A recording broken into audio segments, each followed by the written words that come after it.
Magandang umaga po sa inyong lahat. Ang may akda ng orihinal na dulang inyong masasaksihan ay si Ginoong Joey Villaret, isang kapatirang minsay naging manunulat din para sa Aglow Magazine. Ang kwento ay kathang-isip lamang, walang pinatutukuyan kahit sino man, bagamat isang tipikal na eksena sa isang komunidad na tatawagin na lang nating Baryo Mithiin. Si Tonyang ay magiliwin, ngunit medyo materyosa. Si Dudong naman ay isang mapagmahal na asawa at maaasahang ama ng tahanan. Si Nunoy na kanilang anak ay nasa grade 5 na. Samantala, isang kapitbahay namang nagngangalang Inga ang matalik na kaibigan ni Tonyang. Tunghayan natin ang isang araw sa buhay ni na Mr. and Mrs. Dudong D. Makontento sa dulang pinamagatang Duvay.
Iwan ko nga ba dyan sa asawa ko? Anong ewan? Tinanong mo na ba? Sa tingin ng asawa ko, walang interest mag-abort! Abroad doon niya, hindi abort at saka Dubai. Ay nako, abroad kung abroad at saka Dubai, Dubai. Ay nako niya. Manuang payramin muna ako ng 20. 20 lang, ibibili ko na sa hotel. Para sa nabada ko, ingat talaga.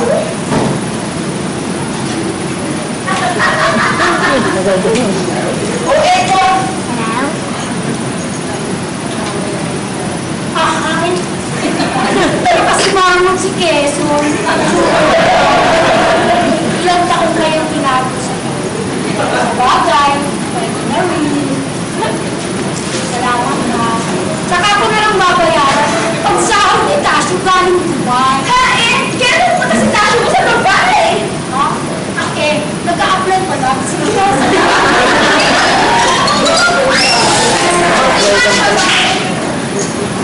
Simple lang yan. Isip sa akin. Sa isipin mo, dapat sa umpisa pa lang makuha mo na. Ha? Kasi sunod-sunod yan. Makuha mo na? Masyempre naman sa basa. Isang-isa ka. Hoy, Nonoy, tama na yun. Malinit ka na sa eskwela. Baligo ka na doon sa Trumpehes. Ako, nanay, Walang problema na. Makuha mo.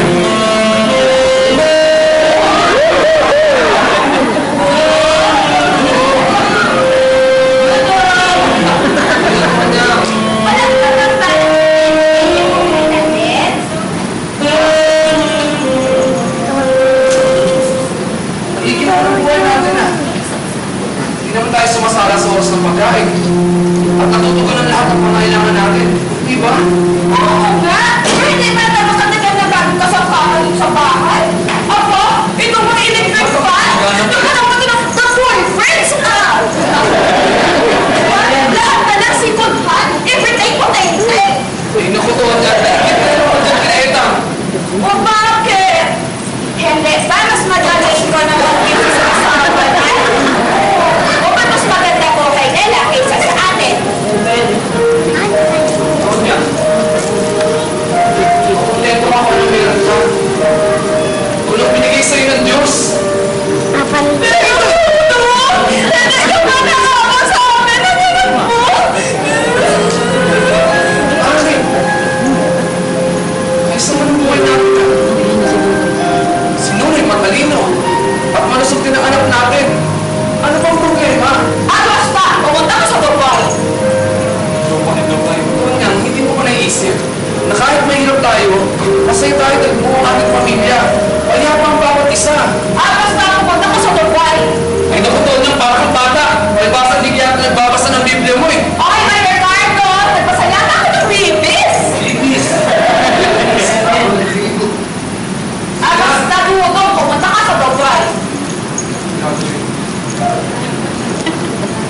Sige. Sige na, payag na ako. Pupunta na ako ng Dubai. Pero pangako mo, kaya mong asiksuhin lahat dito, ha? Oo, kaya ko! Eh, yung anak natin, kaya mo ba subaybayan? Oo, susubaybayan ko! Pero tolo, ha?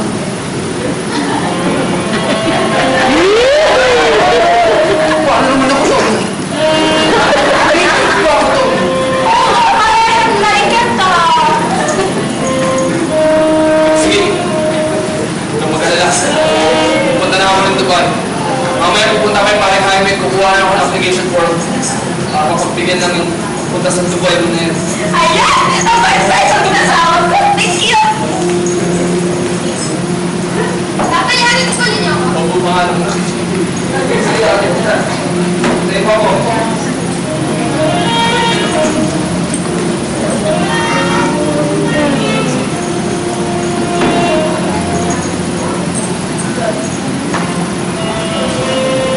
Ay, saan ba? Kumain ko na. Wala ka nakalimutan. Para sa nanay mo. Sabi na, sige ako, mag-edit ka! Manay na, atin ko lang si Luis sa eskwela na. Sabi ako namin. Look forward mo ka! Sige na, tulog ka kayo na! Para isa na. Kasi na. Kasi na kami. Una! Ay, Dudo! So, fine! Then, narin yan, tulyan! Then, mapkon yan, then mapkon nun! Stereo, debetek, destination, PSB, laptop, desktop, laptop, rock na! Like this one, like this one, electric chair!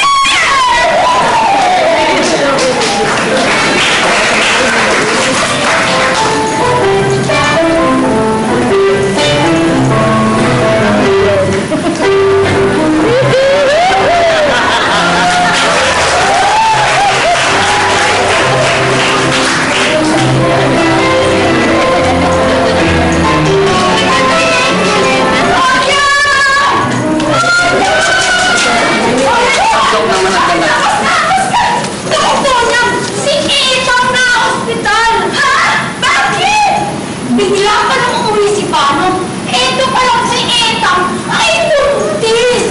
Kalabu yung miss ko. Diyan sa kanto.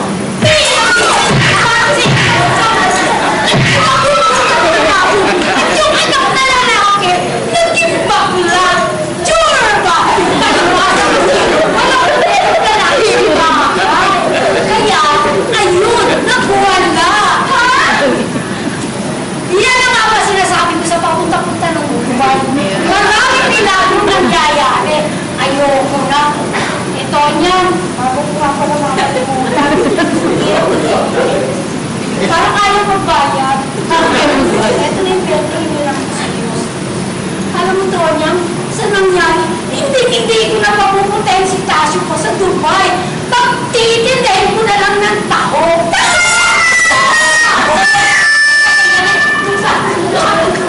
Gagamitin ni Tasyo ito sa pagtitinda ng tao. Laki. Nininervis na ito pang iba yun. Ito niya, salamat ka.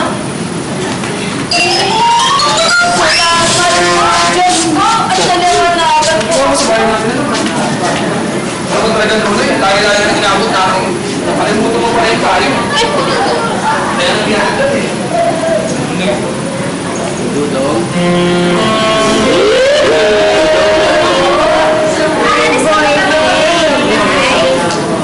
Ano ba yun ang gusto mo? Huwag ka na maalas, ha? Bakit? Sara sa init, Sara sa lamig. Ikaw naman. Sa'yo mo, gawin mo. Ano ba ang gusto mo? Makulit mo talaga. Sabi ko ka na nga, Alice, papuntang abroad. Dahil mamimes lang pala kita. Totoo lang, hindi ko pala kaya maging nanay at tatay ng sabay. Noy, balik ka na. Atin na kita. May babae ka, hintayin mo ako. Mag-uusap tayo. Babalik ako. Promise, ha? Buhay nga naman. Tulad ng sinasabi ng Biblia, ang buhay ng tao ay hindi sa kasaganaan ng mga bagay na tinatangkilik niya, sapagkat aanhin ba ng tao ang buong sanlibutan, mapahamak naman ang kanyang kaluluwa.